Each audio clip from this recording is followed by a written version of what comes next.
Hola a todos y todas. En primer lugar, gracias por ver esta comunicación y igualmente hago público mi agradecimiento a coordinadores y organizadores de este CIUM 2022.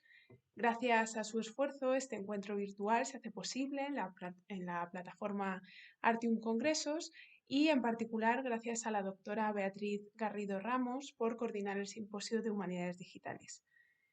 Sin más dilación, mi propuesta se basa en la representación gráfica de redes de sociabilidad femenina de escritoras y en la reflexión en torno a la utilidad de esta práctica para la investigación más allá de las posibilidades de visualización. Durante las últimas décadas, las humanidades digitales han dedicado mucha tinta y muchos esfuerzos a la conceptualización y a la definición de su propia disciplina, así como a establecer las bases de su relación con otras ciencias humanas y sociales. De igual forma, dentro de cada campo de conocimiento se han explorado las posibilidades de creación, investigación y modernización, y se han presentado trabajos explicando metodologías y formas nuevas de trabajo. Hablando ya de literatura y filología, existen proyectos que desarrollan, por ejemplo, ediciones y bibliotecas digitales, que trabajan con el análisis y marcado de textos literarios, que diseñan representaciones cartográficas o que elaboran mm, otro tipo de representaciones visuales, bases de datos, corpus especializados referentes todo a nuestra disciplina. No obstante, hoy quería que nos centráramos en reflexionar sobre los límites de las humanidades digitales y su aplicación, extrapolando nuestras reflexiones al caso particular de la metodología de redes sobre escritoras de la Edad Moderna. La pregunta clave sobre la que reflexionar es si cualquier proyecto, trabajo o investigación que utilice una herramienta digital o en algún punto use tecnologías de procesamiento de datos se puede considerar automáticamente un proyecto de humanidades digitales.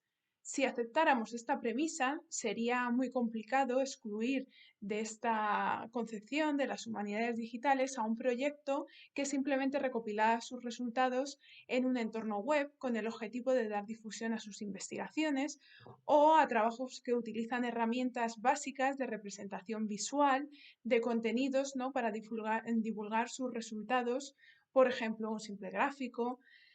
Desde mi perspectiva, creo que debemos pensar en si la tecnología se utiliza como herramienta o como técnica. ¿Cómo se genera el conocimiento y los resultados que se derivan de la investigación realizada? Actualmente, dado el cambio social en lo referente a la búsqueda y acceso al conocimiento, el uso de medios digitales como herramienta o instrumento es casi obligatorio. Cualquier proyecto, como ya hemos mencionado, recopilará sus resultados en un entorno web, creará un buscador de contenidos, una base de datos con sus resultados más relevantes o aprovechará las posibilidades de presentación de la información para comunicarla a la comunidad científica, para comunicar sus resultados dentro de esta comunidad. Una herramienta sería un medio, un instrumento digital que permite alcanzar un fin. En contraposición a esta concepción, tendríamos el uso de las humanidades digitales como técnica, entendiendo que es el conjunto de procedimientos, reglas o acciones que tiene como objetivo obtener un resultado determinado y efectivo. Por supuesto, las técnicas tradicionales son susceptibles de ser combinadas con nuevas técnicas desarrolladas a partir de la práctica con herramientas propias de las humanidades digitales y dar lugar a una metodología híbrida dentro de un mismo método, ya sea este analítico, cuantitativo, cualitativo o de cualquier otro tipo. Un método representa un conjunto de estrategias que se combinan para alcanzar un fin, en este caso la creación de conocimiento nuevo. Además, la visión global de todos los métodos determinará la metodología empleada en la investigación y, en el caso de emplear técnicas propias de las humanidades digitales, podríamos hablar de una metodología aplicada a este campo. Desde una visión integradora y holística, se concibe la investigación como un camino a través de diferentes niveles de conocimiento, en el cual el conocimiento anterior no queda desechado por completo, sino que se integra dentro de un nuevo nivel de comprensión. Esta evolución se considera necesaria para alcanzar el nuevo aprendizaje, nos acercamos al conocimiento en un proceso permanente en espiral donde cada resultado alcanza grados de complejidad cada vez más avanzados. La espiral holística recorre 10 tipos de investigación que se repiten ad infinitum, según las teorías de Hurtado de Barrera, y como un fractal, vamos pasando de una a otra. De esta forma, podríamos entender que la inclusión de nuevas herramientas y técnicas de investigación no supondrían la ruptura de esta espiral, sino el enriquecimiento de la misma en otro nivel epistemológico. Bien es cierto que la ausencia de una definición formal de las humanidades digitales que contemple la relación epistemológica entre objetos de estudio, métodos, instrumentos e instituciones dificulta el establecimiento de una estrategia común y la adopción de una metodología. En resumen, cabría preguntarse si el conocimiento nuevo se genera gracias al uso de las herramientas digitales o se genera de otra forma y después es presentado con dichas herramientas. Dicho de otra forma, el objetivo del uso de la tecnología es la presentación de datos o la obtención de los mismos. La reflexión central debería ser de carácter noseológico y determinar cuál es el origen del conocimiento obtenido y la validez del mismo. Sin embargo, pasemos de la abstracción a la concreción y reflexionemos sobre estas cuestiones dentro de la metodología de redes. Una red social es un conjunto finito de actores, denominados nodos, unidos todos ellos por uno o unos determinados vínculos. El análisis de redes sociales ofrece una perspectiva distinta dentro de las ciencias sociales y de las ciencias humanas, que está basada en el supuesto de la importancia central de las relaciones entre las unidades que interactúan. Dentro del amplio campo del análisis de datos, el estudio de redes sociales, basado en los principios de la psicología social, estudia las relaciones existentes entre agentes, personas u organizaciones para observar su estructura y extraer conclusiones. Las egoredes centran el estudio en una persona y su red de contactos, organizaciones, intereses, etc.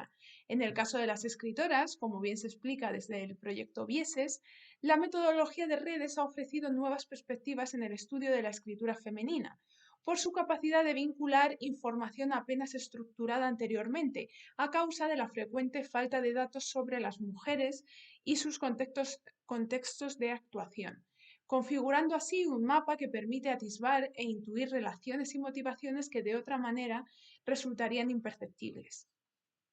Para reconstruir una red personal de alguna escritora de la Edad Moderna, encontramos varias dificultades.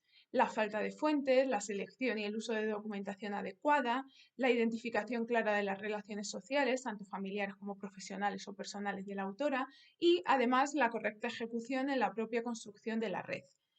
Muchas investigaciones centran sus esfuerzos en mostrar un número de nodos elevado relacionados con el nodo principal, en lugar de centrar sus esfuerzos en las relaciones entre los diferentes nodos con el fin de avanzar en la calidad interpretativa y ahondar en las relaciones entre diferentes redes egocéntricas. El enfoque metodológico de las redes es especialmente rentable en el análisis de las escritoras porque la escritura femenina suele estudiarse como género disociado del propio contexto social y literario, del que, sin embargo, forma parte, simplemente por la categoría sexo de quien escribe, una premisa que sería críticamente inaceptable para cualquier otra característica común de los autores o autoras.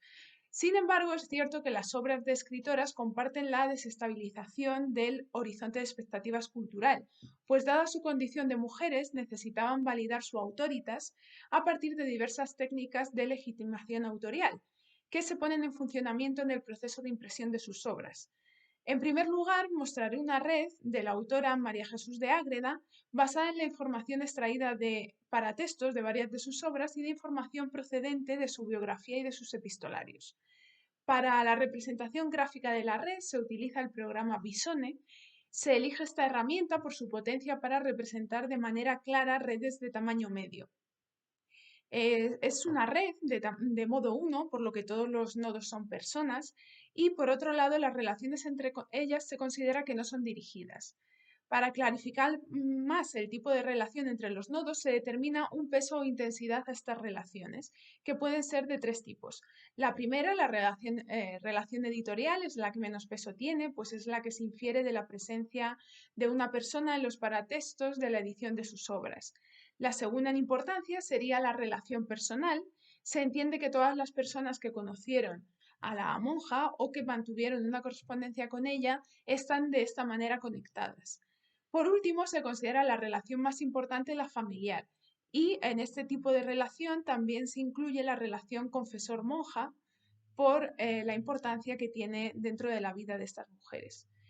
En el grafo, el peso de las relaciones está representado por la saturación del color de la línea que une los nodos. La proporción de los tipos de relaciones, en el caso de esta red, son un 30% son vínculos editoriales, un 43% son vínculos personales y el 27% restante son vínculos familiares.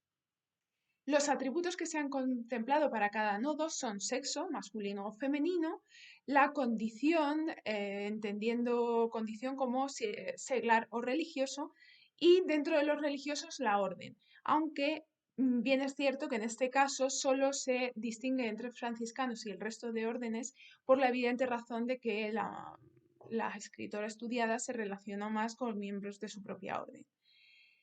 La plasmación de estos atributos en el grafo se ha llevado a cabo de diferentes formas. En primer lugar, el color del nodo varía según el sexo. Los hombres se representan en rojo y las mujeres en verde. Observamos que la gran mayoría de las personas que lo conforman son hombres y que tan solo encontramos 4 mujeres contando a la propia escritora, es decir, tan solo un 6% de representación femenina en sus redes sociales, la proporción que hallamos. La forma del nodo depende de su condición. Los nodos de las personas seglares son triangulares, mientras que los de las personas religiosas son circulares. Aquí encontramos que predominan las personas religiosas, 43 nodos frente a 65 tienen este atributo, es decir, un 66%. Dentro de este grupo, para diferenciar a los franciscanos, se ha utilizado también el color, pero en este caso no el color del nodo, que ya estaba asociado al atributo sexo, sino el color de la etiqueta del nombre del nodo. Así observamos los nombres de los miembros de este grupo en azul en lugar de negro como el resto. Podemos constatar que se trata de 28 de los nodos los que se enmarcan en esta orden religiosa, por lo tanto, un 43% de la red en total y un 65% de los nodos marcados con el atributo de religioso. Una gran proporción como cabía esperar. De esta forma hemos creado una red pequeña, pues contiene 65 nodos con 142 vínculos y un flujo bidireccional, como ya hemos apuntado. Hablaré ahora concretamente de los indicadores de la red. La densidad de la red es de un 6,8%, lo que nos habla de la baja conectividad que tiene la red. El grafo tiene una forma cercana a la estrella debido al altísimo grado de centralidad de la autora, está en 0,875, quien se encuentra conectada con casi el total de los nodos, tiene un degree de 56, mientras que la media del resto está en 2,2, es lo que llamamos un actor central.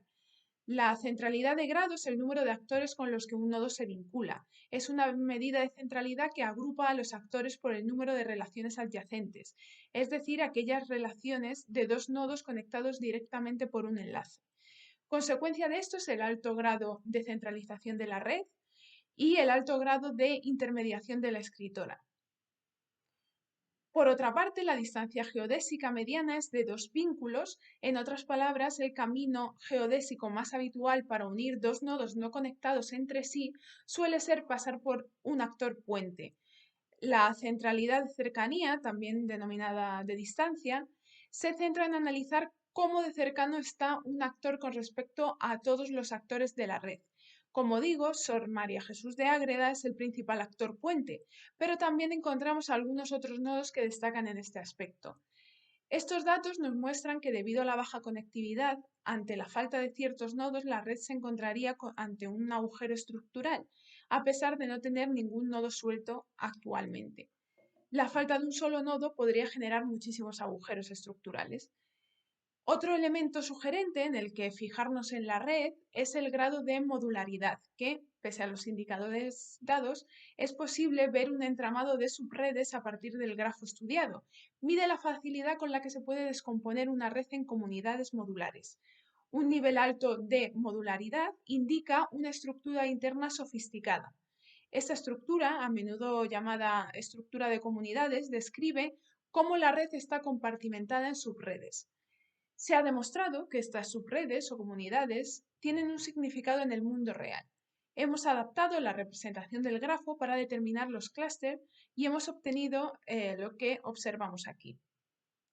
En la teoría de grafos, el coeficiente de agrupación es la medida del grado en el que los nodos en un grafo tienden a agruparse. Efectivamente, en la red encontramos que las subredes tienen interrelaciones que los convierten en un subgrupo con significado.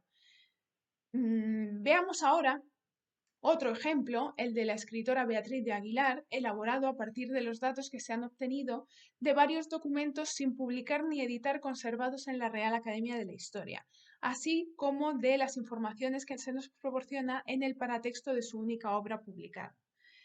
La configuración de esta red, también de modo 1, se ha llevado a cabo de la misma forma y con el mismo programa. Los tipos de relaciones y los atributos contemplados también son iguales, no obstante, la visualización es algo diferente, la forma de representación ha variado ligeramente. En primer lugar, el color del nodo varía según el sexo, pero simplemente se han usado otros colores. Observamos igualmente que la mayoría de las personas que lo conforman, el grafo, también son hombres. Sin embargo, el porcentaje de mujeres aumenta mucho respecto a la red anterior, del 6 al 30%. Bien es cierto que al tener menos nodos, en total la variable se desdibuja, quizá al hacer la comparativa. La forma del nodo, en este caso, solo varía si se trata de varones pertenecientes a la Compañía de Jesús, triangular. Es decir, el color de la etiqueta no varía según si son jesuitas o no, sino que se ha eliminado la diferencia, la distinción entre personas seglares y religiosas de otra compañía, puesto que no era demasiado determinante en este caso. Constatamos además que en esta red el personaje de personas de la orden no es tan alto como en la anterior, sino que representa un 25% del total. Esta red es todavía más pequeña que la anterior, contiene 24 nodos con 31 vínculos, igualmente con un flujo bidireccional. En cuanto a los indicadores de la red, la densidad es de un 11,2%, por lo que la conectividad sigue siendo muy baja, y el grafo también tiene forma de estrella, esta forma de estrella, ¿no?, que nos indica que encontramos un actor central muy importante.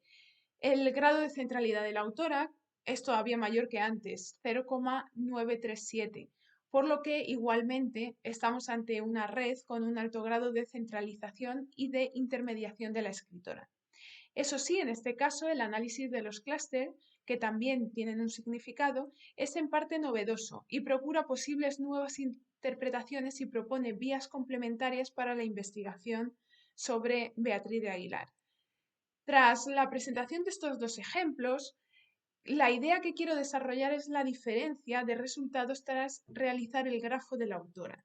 En el primer caso, el de la Madre Sor María Jesús de Ágreda, ya contábamos con muchas investigaciones sobre la autora y su entorno y se extrajeron las relaciones a partir de trabajos de investigación preexistentes, por lo que la representación gráfica ayudó a visualizar toda esta información y comprender de manera más clara estas relaciones sociales de la escritora. No obstante, no aportó datos nuevos ni desconocidos por la tradición bibliográfica anterior. Podríamos de esta forma considerar que la metodología de redes se utilizó como una herramienta de difusión de datos con el objetivo de comunicar con una mayor claridad una serie de relaciones complejas que de forma gráfica se transmiten mejor a los receptores. En el segundo caso, el de la Madre Beatriz de Aguilar, las investigaciones sobre su figura eran muy escasas y los datos anteriores a nuestra investigación aportaban visiones fragmentarias de su vida y sus relaciones, sin ahondar en el entorno ni en las relaciones que estableció durante su vida. Las informaciones plasmadas en el grafo se extrajeron además de materiales de archivo y manuscritos de bibliotecas que no han sido editados ni estudiados en profundidad. En consecuencia, la creación del grafo ha contribuido a generar conocimiento nuevo sobre la autora y su entramado reticular de relaciones sociales en la Granada de principios del siglo XVII. Se puede considerar que la técnica de representación gráfica de redes sociales ha sido parte del método de análisis de datos y, junto con otras técnicas, esencial para el desarrollo de la actividad investigadora. Para finalizar, creo que podemos afirmar que la reflexión en torno a las humanidades digitales debería centrarse no solo en la teorización sobre qué son las humanidades digitales o las buenas prácticas dentro de la disciplina, sino también en torno a la idoneidad de dichas prácticas y el cómo y por qué hacer uso de las mismas. La validez de la metodología de redes aplicada al estudio de las redes de sociabilidad femenina está ya ampliamente avalada por recientes estudios, particularmente incluso para el caso de las escritoras de la Edad Moderna. Sin embargo, debemos tener en cuenta que, análogamente a otras técnicas, en ocasiones su aplicación podría no obtener resultados satisfactorios, lo cual no siempre nos indica, no implica siempre un mal uso de la herramienta o un error en el planteamiento metodológico, sino que simplemente corrobora la falta de información en torno a muchas de las mujeres estudiadas o la coyuntural inadecuación de la técnica a la investigación proyectada. En fin, concluyo afirmando que la aplicación del método explicativo a partir de la representación gráfica de las redes de sociabilidad de escritoras de la Edad Moderna será un acercamiento epistemológico a tener en cuenta en el campo de los estudios literarios de la Edad Moderna por las múltiples y variadas posibilidades que nos ofrece. Por ejemplo, cabe destacar la importancia de abrir nuevas perspectivas de investigación dentro de la propia disciplina y de tender puentes entre los trabajos unipersonales y hallar interpretaciones generales. Gracias a esta metodología seremos capaces de transitar de la interpretación de Gorredes a la creación de grandes entramados reticulares que iluminen un comportamiento paradigmático de las relaciones sociales en torno a mujeres escritoras de la primera modernidad. Muchas gracias. Si os ha interesado y tenéis algún comentario que pueda enriquecer este trabajo de investigación o alguna cuestión que podamos comentar, pueden contactar conmigo a través del correo electrónico. Muchas gracias.